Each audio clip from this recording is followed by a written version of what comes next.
let's go into what I call the Nephilim side of this, okay? When it gets down to indigo children and Nephilims and RH negative bloodline. And again, if you're from Forbidden Knowledge, we got right into the indigo children. We tied it into the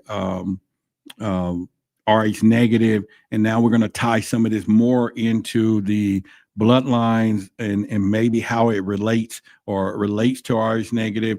Then we'll go into some of this RH negative stuff, and then we're going to be deep. Now, this show tonight here will be a lot longer than we were over there because we have a lot of information, and so I'm just going to get right into it. But in the meantime, for those of you who if you're here on the channel from Forbidden Knowledge, you know, my audience over here, they don't know, but the Luminous brand medallions are out. And thank you for the people already at Forbidden Knowledge side who already have sent and purchased. And we, like I said, we only have 26 of them left, and most of them is getting taken. So I got to make sure my audience over here. So we'll talk about all of that pretty much. I wish I could hear your song. Which song? Let me know what you're talking about. All right. So we're going to talk about the Nephilims. We're going to talk about the whole part and how it connects. Now, of course, already Nephilims are hybrid giants, and they are corrupt bloodline from the Genesis chapter 6, verse 4. If you go look, and often cited as part divine and part human. And we already know the story from the Nephilims, fallen angels, or whatever, when it comes down to and how they could tie into those lizard people when we talk about that as well. They date all the way back to around 3000, 2000 BC in Mesopotamia and biblical sources. So if you want to go back and look at it, and as always, there's a reason. And the reason the Nephilims was here at some point was to dominate the earth, corrupt God's creation, supposedly, and serve as vehicles of forbidden knowledge or control. And this is one of those things from there. Ramon said the new age after this stream. Okay. All right. Okay, so when you start thinking about the symbolic relevance of this, licit mixing, divine rebellion, pre-flood flood corruptions, the great deluge, it was always some story that, when you talk about Anunnakis, we'll get into that as well. Enlil, Enki, the great flood, again, how does it tie into RH negative? We got a lot tonight, but as always, I'll give you what I call my analogy of conspire to connect those dots. One part of this is divine origins, yet they portray as evil, abomination. So, there's two contradictory things when it comes down to the Nephilim. Like I said, divine and then abominations. So as always, when you start thinking about the word on the street, that's my word for conspiracy, that there's always two different tonalities or different reasons and things when it comes down to this. The other part is, why are they omitted from mainstream theology but referenced in ancient texts? So that's one of the things that you definitely want to look when you start thinking about the overriding suspicions of things. Why? We hear about Nephilims in ancient texts, but when it comes to theology of today, they're non-existent. Now, of course, there may be some things that the Bible says, but when it comes down to mainstream education, it is non-existent. It's not something they want people to know about it when it goes down there. The other part is, again, that there's always a relevance to symbolic things. And I said 100 times over, me being the symbolizer, I always tie everything into symbolic, symbolism. And that's what's going to always happen here, so that you get all the perspectives. When you start thinking about the licit mixing, divine rebellion, and again, come back to the pre-flood corruption, that was the whole part, but it ties back to the Book of Enoch, the Nephilims do. As the Watchers, and we'll discuss some of that tonight. Genesis 6, the Jewish Sumerian Apocula, or whatever. And as y'all know, I have a grammar box and I have a virtual letter box. The grammar box is over here to the left, if you're new, and the virtual letter box is over here. Unlimited letters, unlimited grammar. If you hear me mispronounce something, say something, spell it wrong, whatever on the screen, you go ahead and get this unlimited letter box and put in the right letters and spell it. If I pronounce it wrong, you go and get this grammar box, take it out, put it into your conscious. And so when it hits your ears, it'll sound exactly the way you have it because you got a special order. So as we continue to go down this rabbit hole or thinking about it, there are things that we want to make sure that we understand this. Their presence justified global cataclysms, the flood. And the question is, who benefited from a reset like that when you start thinking about the Nephilims? The other part was the erasure of their history feels deliberate in most cases. And where did they go? Some say they're still over in Iraq. Some say allegedly they haven't gone anywhere. Some say Shaq is a giant Nephilim. Who knows? Because it depends on what how tall they were when it gets down to these things, and pretty much. But those who reference Nephilim today are called fringe and delusional. So there's a technique. But like I said, we're going to tie in some conversations tonight when it comes down to this. And the mainstream narrative when it comes to Nephilims is simply biblical scholars treat Nephilim as a metaphorical or misunderstood ancient legend, sometimes mighty men or simply ancient rulers. Now, when you get to the church, they de-emphasizes, ignore them entirely, and often omitting the Book of Enoch from any of the canon and stuff. And also, academic archaeologists reject giant skeletons claims and call them hoaxes. And we already know that they be finding this stuff all the time. And Crooked Pizza, they always calling us that when it comes down. So we all know the situation when it comes down behind that. But the general public, let's go back to the conspiracy viewpoint of Nephilim. Truth seekers, biblical literalists, and researchers like Steve O'Valley, if you ever know him, L.A. Marzullo, and Rob Skibo see the Nephilim as literal hybrids, offsprings of the fallen angels, the Watchers, and the humans. And like I said, we're going to get into the Watchers in a little bit. And they corrupted human DNA and inspired ancient god-king dynasties. 13 Illuminati, the Bloodline, all of this stuff. We talk about that here. If you haven't never been to this channel, and if you hear from Forbidden Knowledge, just got here, make sure you subscribe right now. Hit the subscribe button, become a subscriber. I will really appreciate that as well. But as we continue down, let's continue. However, they talk about them being the Watchers. They talk about the corrupt human DNA and inspire ancient god-king dynasties. Post-flood Nephilim, post-flood Nephilim may have seeded elite bloodlines when it comes down to this as well. Another thing that I think that people should pay close attention to when it comes down to this is, are they still here? And like I said, we can get into that. We'll talk about that when it comes down to it. But for the most part, are they still here? And that is something that I think a lot of people, try to ask themselves when it comes to the Nephilims. And because like I say, if you go back, there's a lot of those stories there's a lot of stories in the Iraqi stuff right as we speak. And those stories definitely say that there is a Nephilim people walking around, and you would see a lot of that right now when it comes down to that. And so there's something. But anyway, let's continue. So they're also the general public. Most people view Nephilims as absurd biblical trivia or fringe mythology, popularized by shows like Ancient Aliens. They're also seen as cool legends and speculative fiction, and they're not what they call a serious history. Now, once again, we got to think about it. So let's tie in. I'm going to go back over Rh negative blood real quickly. A rare blood type with unknown origins, speculated to be linked to Nephilim and alien heritage. This is the speculation. Dates go back genetically identified in the 20th century. The blood factors discovered in 1937. We're talking about Rh negative blood. People who you may be. Motives. There's a lot of motives unknown, but some theorize as a sign of divine purity or extraterrestrial insertion when it comes to the connection between Rh negative blood and the Nephilims. And again, it has symbolic relevance. Listen to the words about to come out of my mouth next. Blue bloods, resistance to manipulation, elite separation. Blue bloods, you've heard me repeatedly, and if you're not, go look up the meaning. definition of blue bloods and all of that. Go look up blue bloods.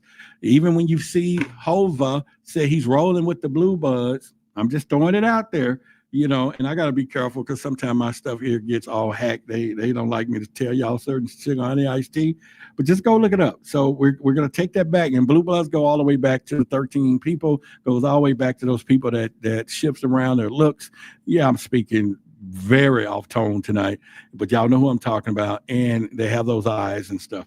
So go look it up.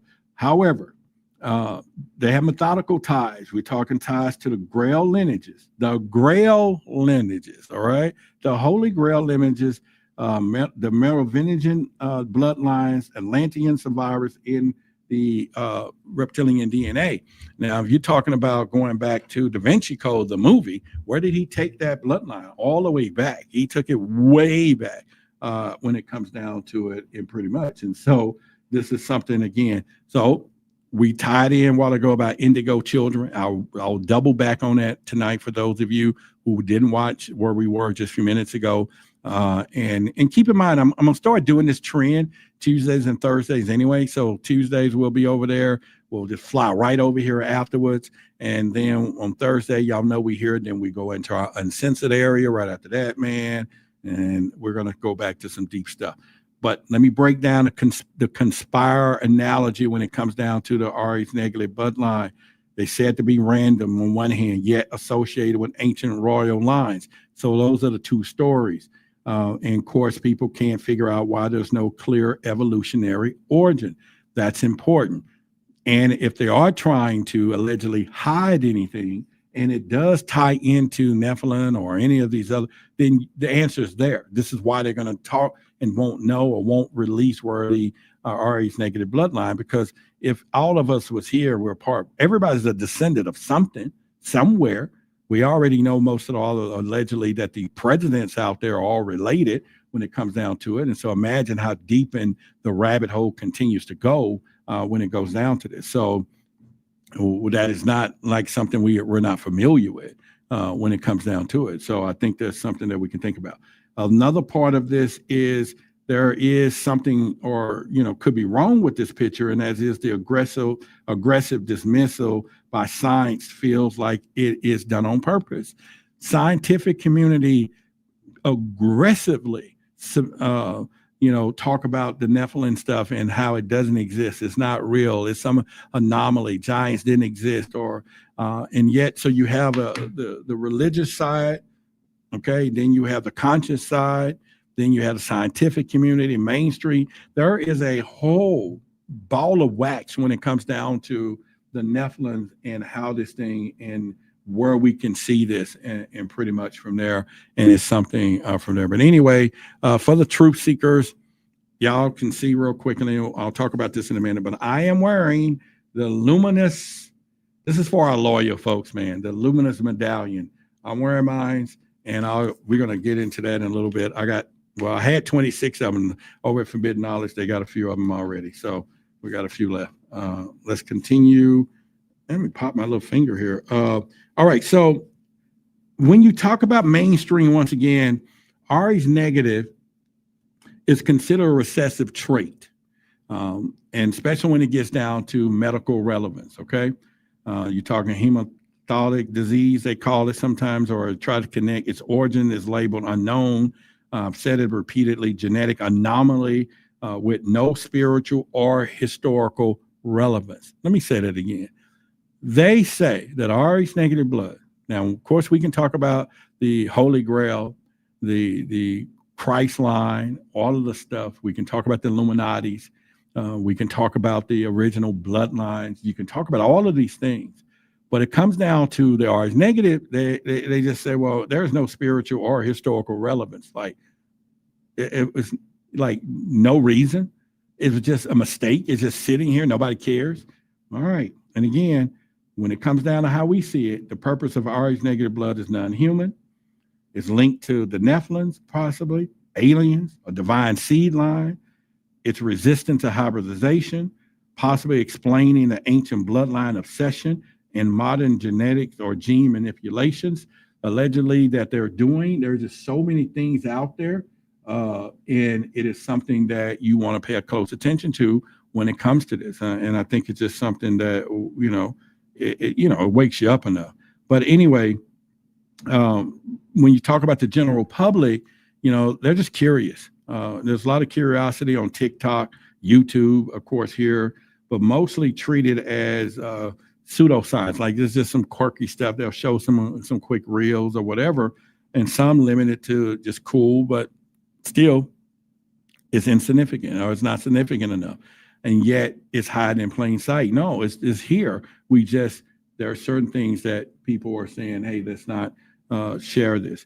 And of course, when I look at this, there's all kind of red flags when it comes down to why they're doing certain things. And one of the biggest questions is, why is there no long unknown, no evolutionary path for Rh negative blood, and why are Rh negative individuals described with the same traits across cultures, almost like they're all connected, black, white, whoever. It's the blood. It's the bloodlines, right? And so that's something that I think is pretty interesting to look. So, but if you want to go look some of that stuff up, you can go to Zachariah Ascension, David Icke, Dolores Cannon. Once again, she connect Rh negative blood to the Anunnaki. When you go back and look at her, Palladians and spiritual volunteers, all of this stuff. There's a lot of, archives discuss bloodlines targeting via some of the things that they give us in all these programs. All of this stuff is something that you should go and look into when it comes down to this, because it's important once you start knowing what is happening when it comes down to there. So another connection that we're going to get into now is the Watchers. Okay.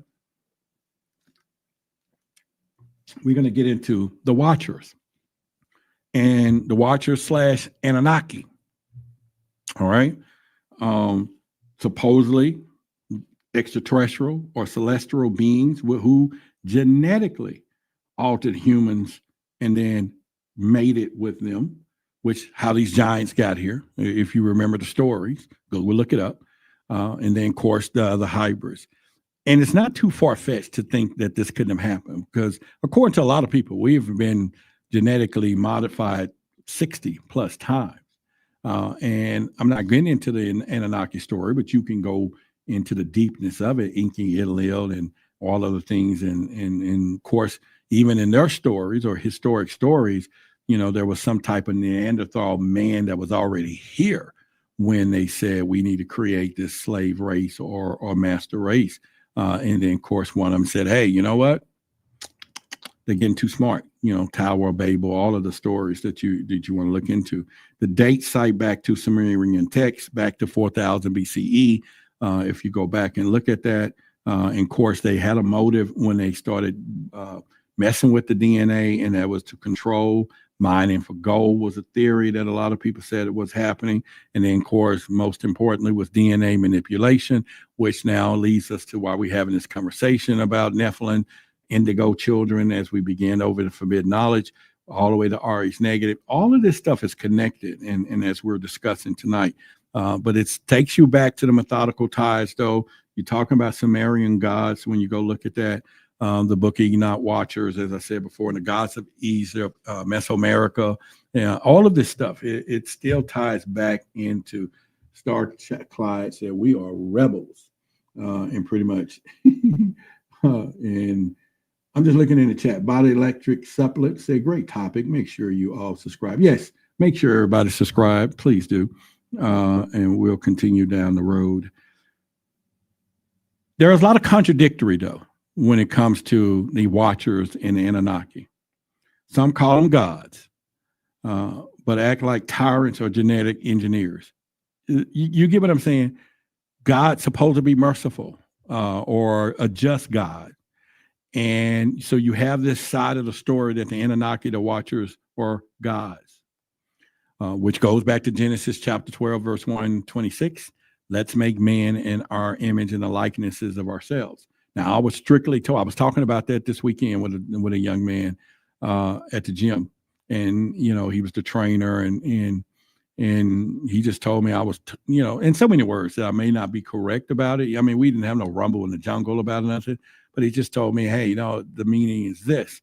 And I was like, yeah, but if your kids go to school and they come home and use the word, one versus our family had dinner, our family did this, you're going to correct them. Our is plural, right? And themselves is plural. Is that correct? Is that proper English? It's in the Bible. The word is the word, right? Yeah. But yet, now, okay, we know there's revisions, so it could be changed, but still, English is not working properly in this thing. And sometimes that is something that we do. The other part of this is, why the global presence of the same symbols. There's a lot of symbols out there. And this is something, again, with me being the symbolizer, some of the stuff that I've studied, symbolism is everything, y'all. And that is where we're ultimately are going to be going as we do discuss all our, shapeshifter stuff and all the other topics and you name it. But the bedrock is symbolism. And I think it's time for you to learn even the basic meanings of the triangle, not just from the esoteric, exoteric side that we see here, because people are saying it, and not just the structure of being one of the strongest, the strongest sounding structures, out there. But there's stuff that goes all the way back because there wasn't language at first. Everything was symbols. And imagine you learning how to speak again in a symbolic way when it comes down to this. Also, you got to think about was there any bad intentions about these Watchers or the Anunnaki? If they made humans as slaves, who inherit their agenda? You got to remember that you're not just making a bunch of slaves and then you just turn them loose. Somebody at some point said, let's keep this agenda going. And I think we're experiencing that today within all the control systems that are going on, the way the game. But if you go back and you look at Jordan Maxwell, a lot of these people, they talk about word magic. He talks about how certain words mean this, from basketball court or court to court. In the court systems, two sides, lawyers, opposing sides, the judge in the middle with the ball, tennis court, basketball court, all these things. They just change some of the stuff and to get us focusing on this, but they still keep the true meaning because the symbolism and the meanings in the black robes and all. Hey, subscribe to the channel if you hadn't done it, because those are things that we talk about. The other part is the erasure of the erasing those beings from school curricular, and that's where your suspicion will go. And I said it earlier, when the educational system, which we know was funded by the Rockefellers, and they always said, if you want to control civilizations, you control them not to be free thinkers, but you control them how to read, guess, and memorize. See, the system is about memory. It's not about logic and free thinking. It's not about you saying, hey, how do I fit this hole into this pole, even though the hole overrules the pole. Y'all will get that by the time we get home or you go get off tonight. But the whole point I'm saying is that free thinkers, they just want people to memorize what was in a book, memorize your spelling bee. I never could figure that out when we was growing up, but that is the system, and not for people to think complex ideas and things out. And so the system is designed that way. Why? So if you think about the Anunnakis came and created a civilization of slaves, they didn't just free the slaves. And we already know what happened when the slaves got too smart. That was the whole thing of Tower of Babel, and they split us up to four corners of the earth because they said if they can't communicate, they can't work together. And boy, is that not the truth when you start thinking about personal things in our lives, right? And I just took a detour, but let me get back on track. The other part is that why do these cultures depict identical sky beings with advanced knowledge? Every culture out there talks about the Watchers, talk about the Anunnakis. They put all of those things out there all the time. But yet the other part about that is there's 26 different religions. If my memory serves memory, right? If my free thinking serves me right, there's 26 different things out there. And out of those 26 different things, then you have to think about that they all had the same story, the same religious story, born a virgin and all of this stuff. And it probably is why it's the greatest story ever told, right? It's possibly at this point. But the mainstream media and the mainstream, when they talk about Anunnaki, the Watchers, they talk about this being a methodical deities of the Sumerians. So this is when you start looking at this as an abstract in the mainstream. Academic consensus treats them as symbolic representations of natural forces or political structures. The Watchers in Enoch are folklore, is how they put it. But when you start talking about the word on the street, y'all know that's our word for conspiracy. So, when you start talking about the word on the street, though, Sitchin and others claim the Anunnaki are real extraterrestrial who created humans as workers, and the Watchers are the angels who defied the cosmic law and authored the human genome, birthing the Nephilims. This is why we're here, the Nephilims, right? How are they tied to the RH negative blood? So, are we kind of putting together a picture here? We're just doing this theoretically. All this is educational, right? So if you think about the Anunnaki, and then you think about them coming down into the Watchers or creating human DNA or whatever, and then you start thinking about the giants. You start thinking about them finding the women or the men, or the women or men or whatever beautiful. You start thinking about all of these scenarios and everything else, and it comes all the way back down to, are they still here? The bloodlines. We talked about the blue bloods. We talked about, so you guys need to, at some point, you're going to start connecting some of these dots on your own when we do that. But again, the general public see this all as sci-fi. Oh man, it's just a sci-fi. Ancient aliens have introduced the concept to the masses, but entertainment side, they keep it on entertainment. But as always, I got red flags when I look at all of this stuff when it comes down to it. And it's why did the identical gods, we're talking the bird-headed, the serpent symbols, the pine cone objects, all appear globally in ancient art, and why was Enoch banned from the Bible? That would be the red flag that I think a lot of us would want to continue to get those answers for. Why was Enoch banned from the Bible? And I've always told you, it's not about the how, it's not about what is going on. Man, you always got to look at why. Nothing out there is important as the why. And how can I explain that real quickly? If you went to a scene where there was some tragic, unalived event, they already know that the person took 6 slugs in the stomach or whatever and laying there. They know that. They can see what happened. But they will spend weeks trying to find out why the person did it to them, or why did this happen to this person? Because the why takes you to the role. And I use that as a simple analogy. But when you start studying ancient information, ancient texts, and everything else, you want to know why. Why is so freaking important that it goes into it pretty much from there. And I think that's something that a lot of people. We're going to also talk about that magical number 37 that comes up in my reporting when my stuff when I start talking about the Nephilims and the RH negative. Yeah, there's a numerical number 37. We're going to discuss that coming up. But in the meantime, real quickly, as you all hear again, if you hear from Forbidden Knowledge, I want to thank you for popping over and pretty much. But as you all would know, that we got something happening here going good. In fact, let me show y'all real quick. I want to introduce this. It's going to take but a second. Let me just do this real quick.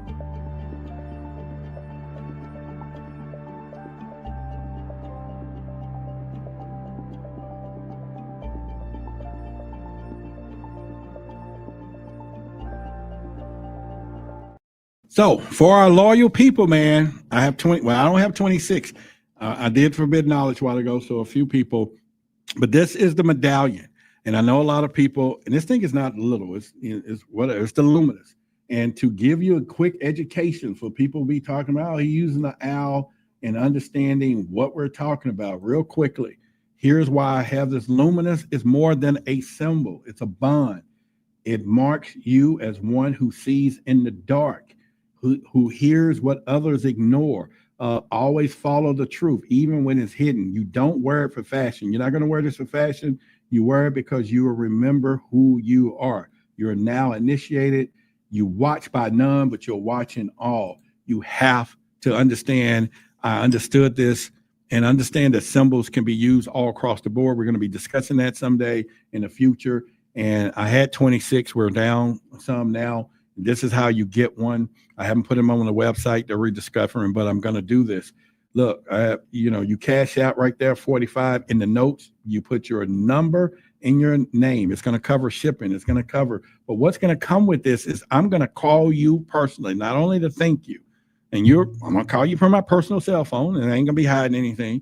And I'm going to call you and thank you for not only being one of our loyal supporters there, and you're wearing the Luminous, but then again, and invite you to some of our inner events and things that we're doing.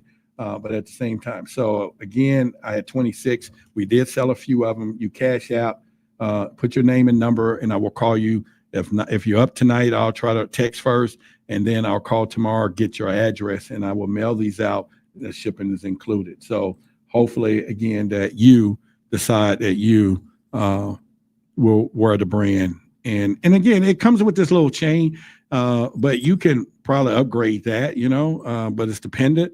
But it comes with this little chain, so you can. But I'm wearing a little chain, but you can upgrade it for yourself if that's something you want to do. And like I said, we've already had a few orders tonight, and so again, thank those individuals. And if you do, put it in the chat. I'll give you a shout out if you do. But anyway, the Cash App is there. Maya put the Cash out in the chat as well if they need that, or any of our moderators in there. So let me continue down where we're going with this. We talked about the Watchers. I just gave you kind of some insight, but go look up David Icke if you want to. He links the Illuminati to the reptilian overlords. Joy Maxwell, William Cooper saw them as part of the elite occult framework, still running the earth through bloodlines, rules, and secret societies. There's a lot of stuff that you want to look into for that.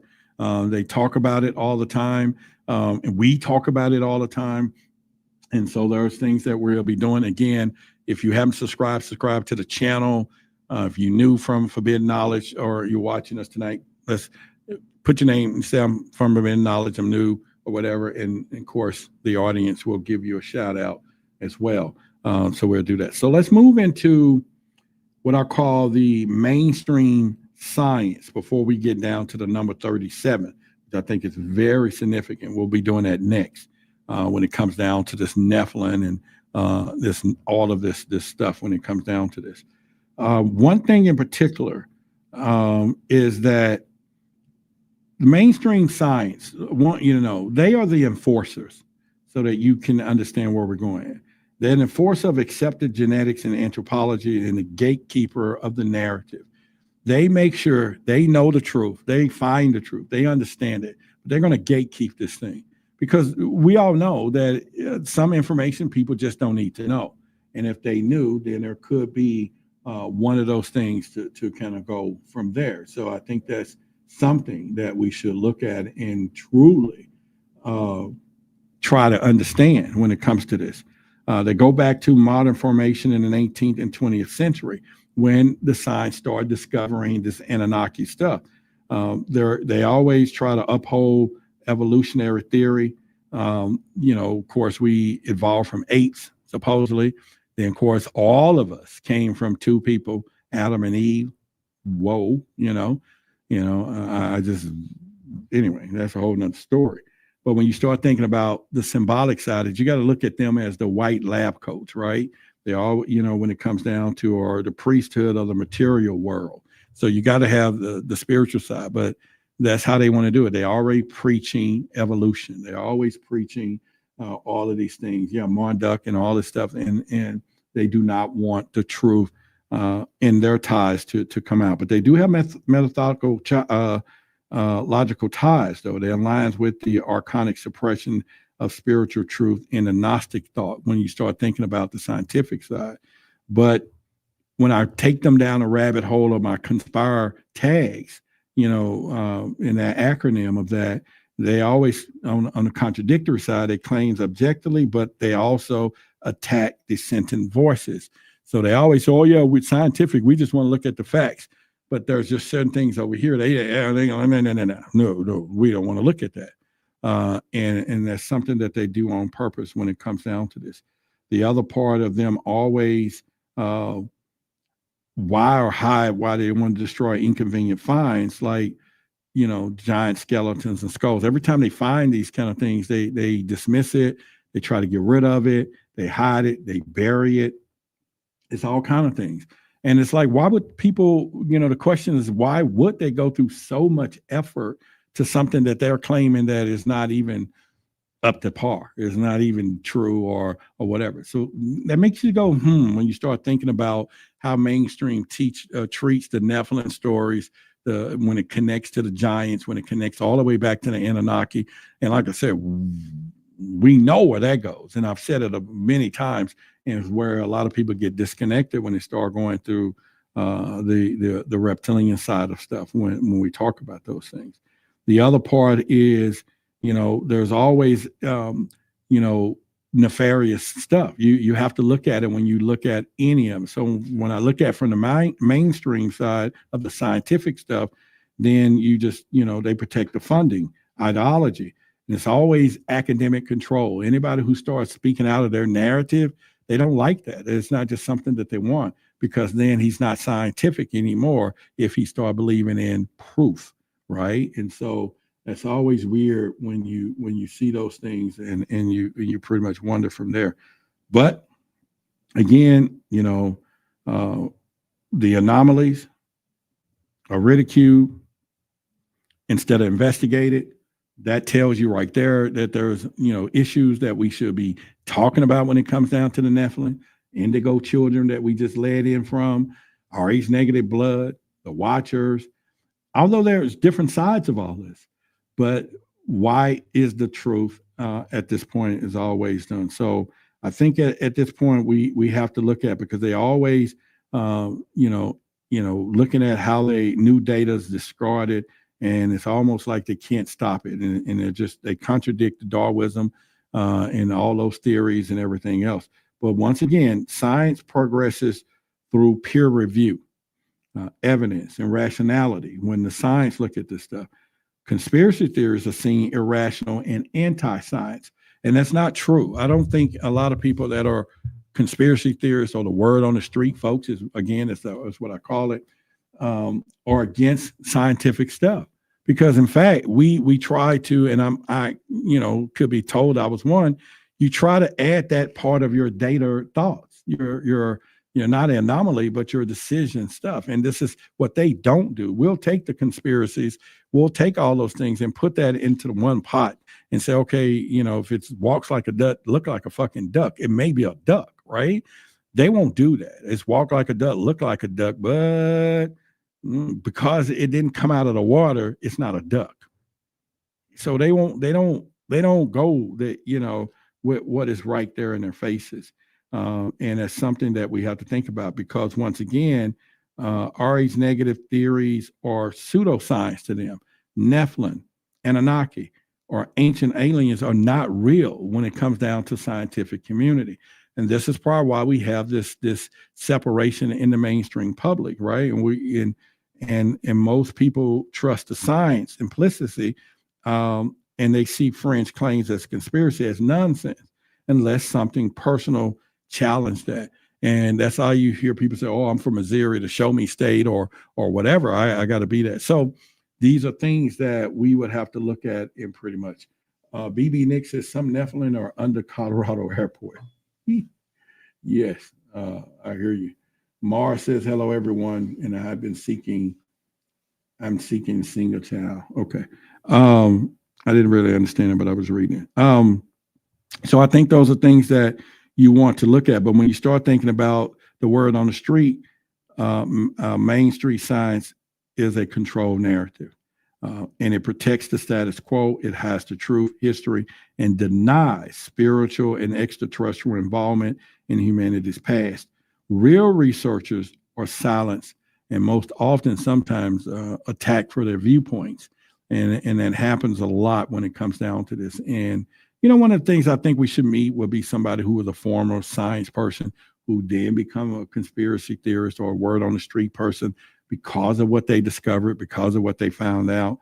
And now they are whistleblowers, right? I think that's some of the things. But the other part of this, where the red flags come from, that'll get you going. And this is another why question. Why anomalies like elongated skulls or unexplainable DNA results kept out of public discussions? We already know that only elongated skulls and all this stuff exists. What was my guy name? Credo Mutwa, right? Is that his name? He was, the Zulu shaman or whatever, or he talks about elongated skulls. A lot of people talk about it. You can see it within. In fact, they're supposed to, I forget who people now are still walking around now with elongated skulls, but they wear these little caps and stuff. And some people believe, and this is just me throwing the word on the street, that some of those people at the Vatican actually have elongated skulls, is why they're hiding them under those mitras. I'm just saying. They're saying that a lot of them have elongated skulls, and they wear those mitra or whatever they want to call it, those hats, and it hides that skull up in there. So those real, true bloodlines that goes all the way back to the Merovingian and all of that stuff. So look into that. There'd be something that I think we should discuss if we can get more insight on that when it comes down to it.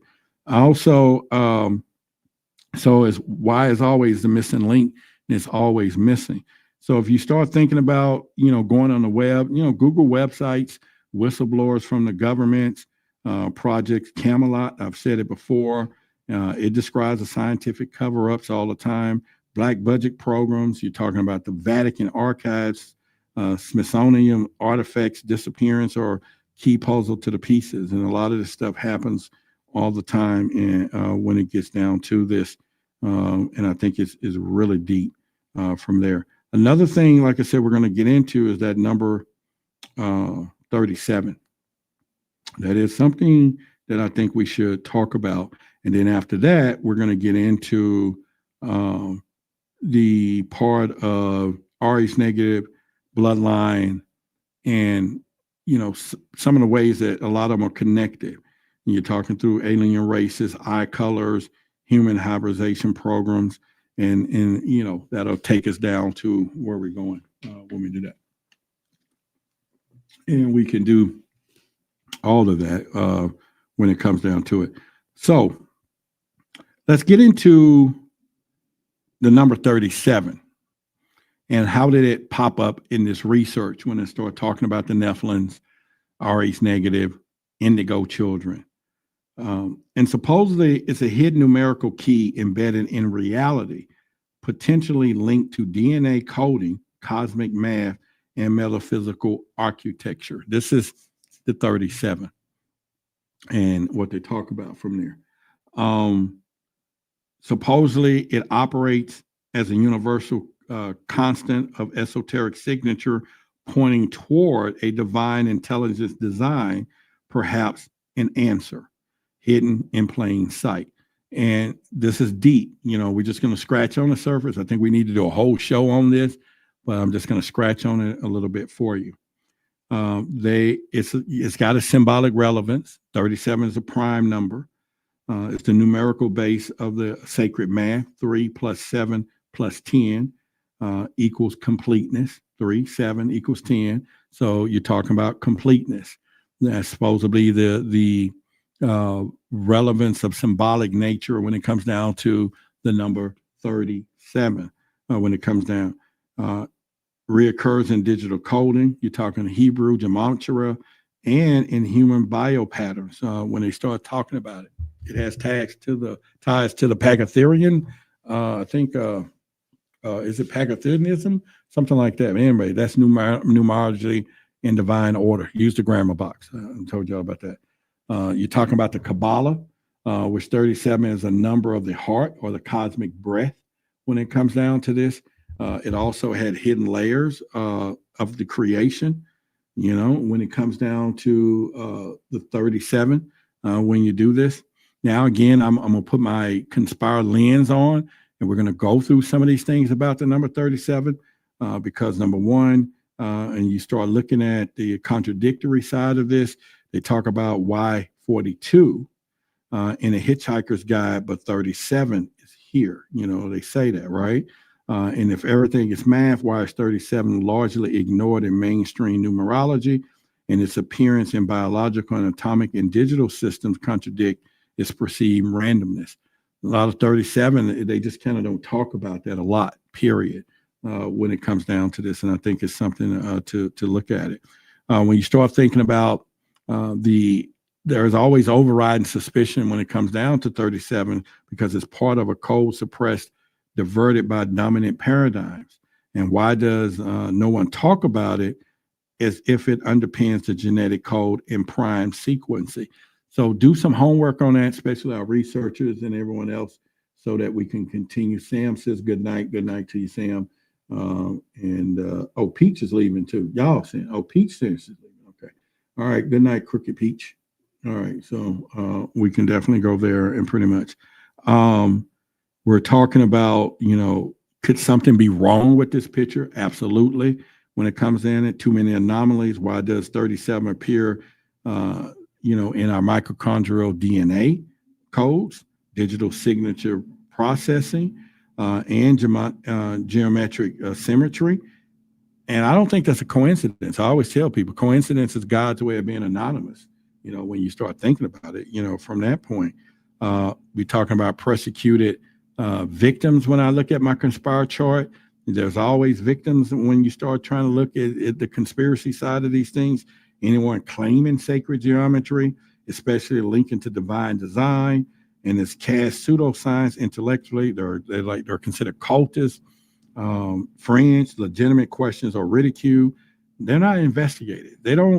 They ridicule people's questions, but they don't generally investigate the question, because that's a big difference. It's a big difference of somebody saying, that's the most stupidest thing I've heard, but let's go check it out. There you go. That's the most stupidest thing I heard. And I'm not even going to spend no time on it. And they purposely do this. And even though they're supposed to be investigators of the free world, but yet it's not what they're doing. So it's something for them to think about when we look at this.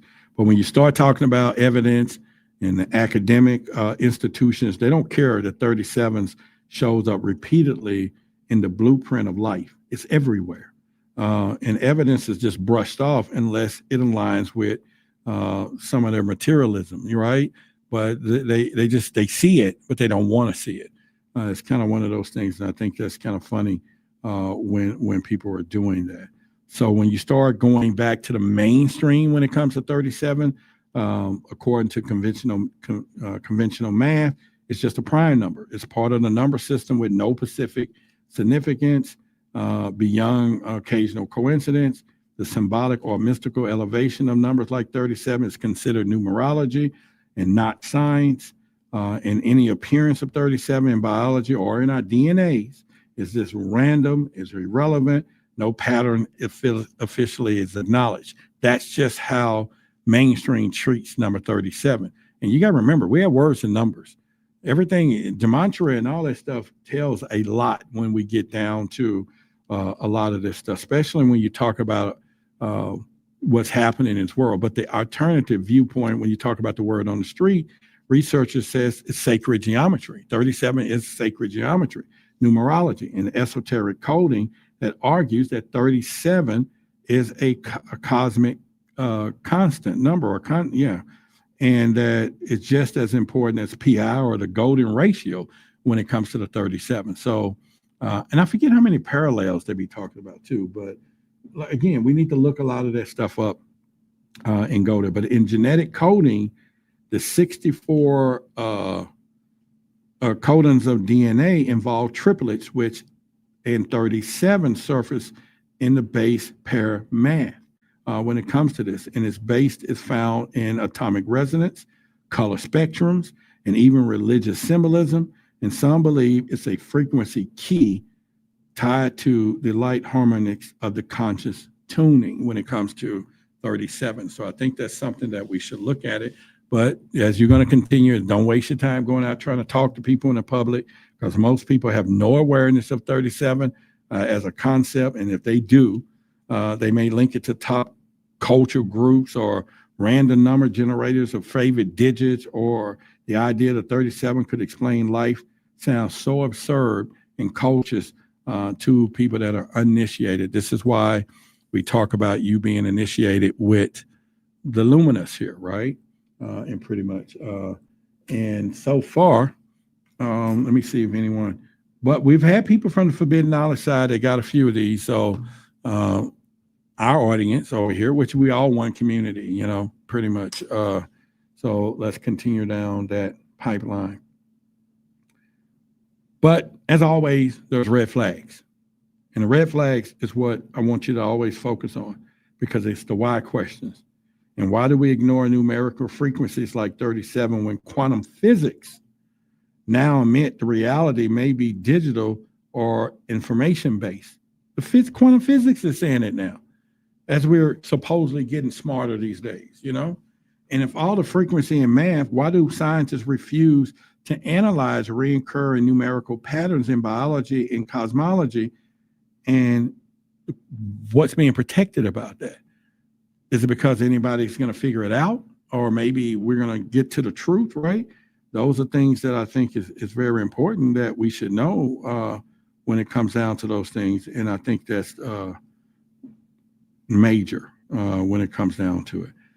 So look up Randy Powell, Mark Rodden, explore vortex math with the number 369, Tesla's codes, connected to 37's triangle math. So why don't you researchers, y'all kind of look into that, look into gematria codes in Hebrew, align 37 with divine perfection of God's name in multiples. Excuse me, look at that. Look at Masonic numbers, often avoid of encrypted 37, suggesting esoteric secrecy. So go dig deeper into that area. And then you can go on Reddit, underground homologists, link 37 to AI codes and symmetry. And also astro-harmonic grids. So this thing gets pretty deep. 37 gets really deep when it comes down to it. And so what I'm going to do now, and I'm going to tie in back, I'm going to just do a quick couple of things on RH negative. Then I'm going to go a little bit into the alien races, which is, you know, something. And then we'll go into eye color and all this kind of stuff and do a connection. And then we'll connect this to human and hybridization. And then that'll take us on where we're trying to go with all of this story. So if you're getting any value out of this tonight, let me know in the chat. Let me know if you get any value, and I'll continue down the path. In the meantime, you know, support, you know, our truth seekers and true supporters, you know, get you one of these. And it comes with your starter chain is what I call it. And pretty much, and you can do that in pretty much from there. And again, we had 26, we're down, but anyway, 45, include your number, name in the notes, and I will call you personally from my cell phone to get your address and talk to you, and we can discuss whatever you want when it comes down to it. So just understand there is a true meaning behind this owl, so that we just don't do anything, and you can read that and pretty much from there when it comes down to it. All right, so let's continue down the road as we go here right now.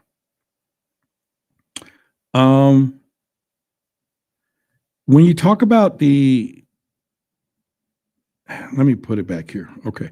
When we talk about the RH negative blood to Nephilims, to indigo, to all of this, and we're talking about the bloodline, we're talking about a genetic anomaly that's present in 15% of the global population. And they all lack what they call that rhesus D antigen. I think that's what the scientific part of this, but we're talking about the rhesus side. And you talk about the symbolic relevance, you're talking purity, the alien signal, rebellion against the human control. Now, there's myth tied to the RH negative, Nephilim blood, all of this. And that myth is the Holy Grail bloodlines. Remember, we talked about that, the Merovingians and ancient god kings. And sometimes the myth gets a little deep. So if you do research and continue to look, you probably find a lot of stuff there. But it's also mentioned a lot of times. But if you start talking about the aliens races connected to this, then they start talking about there's interbreeding or DNA seeding beings responsible for RH negative strain. This is allegedly what they're saying on the word on the street.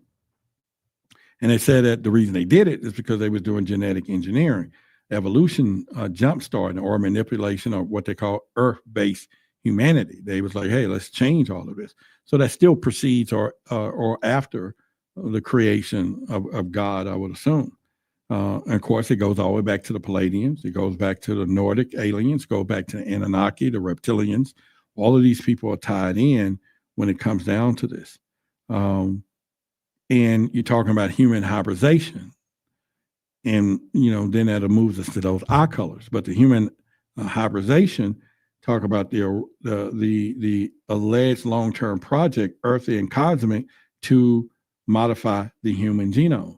So it's like they always had a plan, that the whole plan from the Anunnaki, from the Nephilim to all of these was to, and which obviously means someone else created us, right? Maybe so they was able to genetically modify it, so we do know God exists, correct?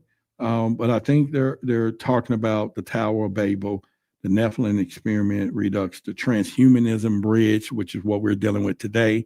All that stuff is prevalent when it comes down to the conversations. But you can go back, and I've said it tonight 3 or 4 times, go look at the Book of Enoch, ancient astronaut theory, secret government alliances. All of those things connect some of these dots from different perspectives, but put it all in the same freaking pot when it comes to this. So I think it's worth looking at it when you start talking about it. So when you start talking about the eye color, as I dap into this real quickly, physical traits often associated with Rh negative individuals, partly green, blue, or hazel eyes. And if you got that bloodline, or if you know some people, confirm with us tonight if you can say you see partially green, blue, or hazel eyes. And you can find blue eyes on dark-skinned people. Y'all know that, right?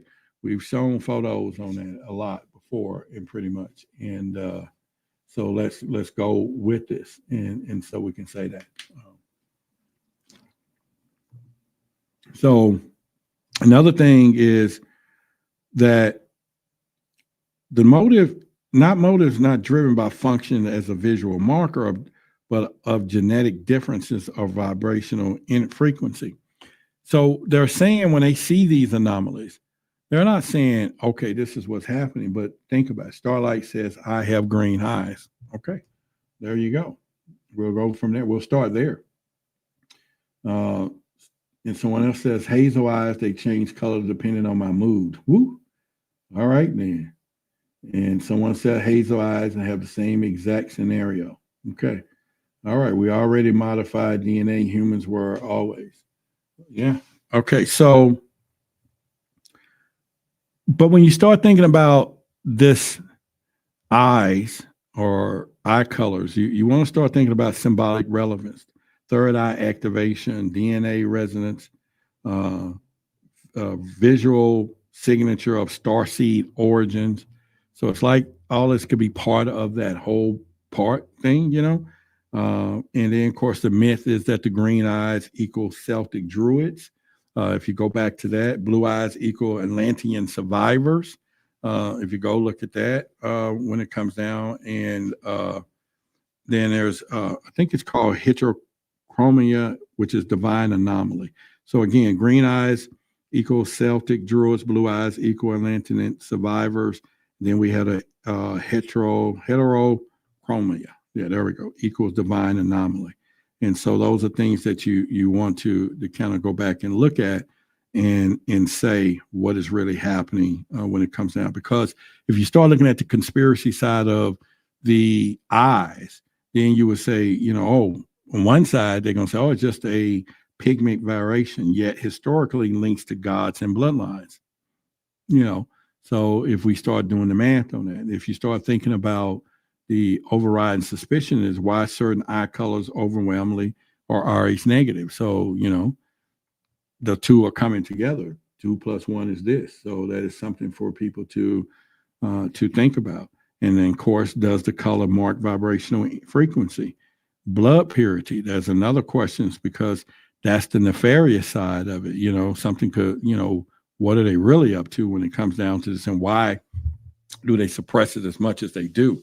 And then you can talk about spiritual links to colors as mocked as vanity or pseudoscience. That's another thing. And then an eye color shows up symbolically in religion, lore, and hybrid myth. So we're talking a lot of things that comes down to it as we look at where we're going. As we're coming down toward the final hour, the final moments of what we're talking about tonight, just know that Rh negative is labeled as rare, but natural genetic mutation with no deeper meaning. And then the eye color is treated as a superficial trait controlled by melanin variations. And then, of course, alien intervention and human evolution is regulated to science fiction. Hybrid theories are unscientific, and historical texts and myth. All of this is the mainstream narrative as we're bringing this down and landing our plane. But again, when you look at our communities, the research communities, then you're going to look at an Rh negative bloodline may carry the non-human divine DNA. So we need to check that out. We got to check that out. And of course, the eye color, the anomalies, and all this stuff goes down to from the whistleblowers, from humanity being created and altered by ETs. And then you're talking about rejection of Rh positive babies by Rh negative mothers, maybe a defense against further genetic dilution. I mentioned that in the beginning when we first started talking. And those are some of the things that we were talking about from there as well. And then, of course, once again, you want to look at some of the red flags that I look at. Why are some of these blood types incompatible with others? If all human involved from the same lineage, that'll be the main question that we would ask ourselves. And why are eye colors like green, violet are so rare and spiritually loaded in folklore? And then why are these traits clustered? So those are the things I will tell you as we bring that to our closed function there. Again, go look into David Icke's. He connects Rh negative and green eyes to reptilian hybrids in mind control or obedience stuff. Dolores Cannon, she mentions Rh negative souls are volunteers in her regression work. So make sure you go research that. And then you can go to Rumble, you can go to BitChute, you can go a lot of places, and there's a lot of testimonies of Rh negative starseeds and how they are being looked after or at by Black targeted ops. And then, of course, Project Camelot. That is something that I think pretty much from there and for that. So with that being said, we're going to ready to get out for tonight. Hopefully you enjoyed the show. And like I said, if you have not, support and get you this, of course, comes with the starter chain. I use the starter chain because you might want to get you another silver chain anyway. But I will put it up on the screen here and get you out of here. But anyway, it's been a plum, pleasing pleasure as well as a privilege. And remember, your eyes are useless when your mind is blind. And make sure you like and share this video. If you have not, please definitely do that for tonight and everything else. And again, you can go right here and get you this one. And that'll cover shipping. It'll cover a phone call. I'm going to call you. Make sure in the notes, your name and number and everything else. And just remember, the Luminous is more than a symbol. It's a bond, bro. It's a bond. You're initiated. You're watched by nobody else because you're watching everything else. And that's so important when it comes down to what we're doing. I'll see y'all Thursday. We'll be back Thursday, and then we'll do our private. So I'll see y'all Thursday live here at 8 p.m. And so hopefully you guys enjoyed the show. And we're out. Welcome, Truth Seeker. You are no longer asleep. I am Luminous, the Owl of Truth. The world is blind, but you have opened your eyes. Welcome to the fire of esoteric knowledge and truth. You are now one of the awakened. You are now luminous. Welcome to the rebellion. Welcome to truth versus authority.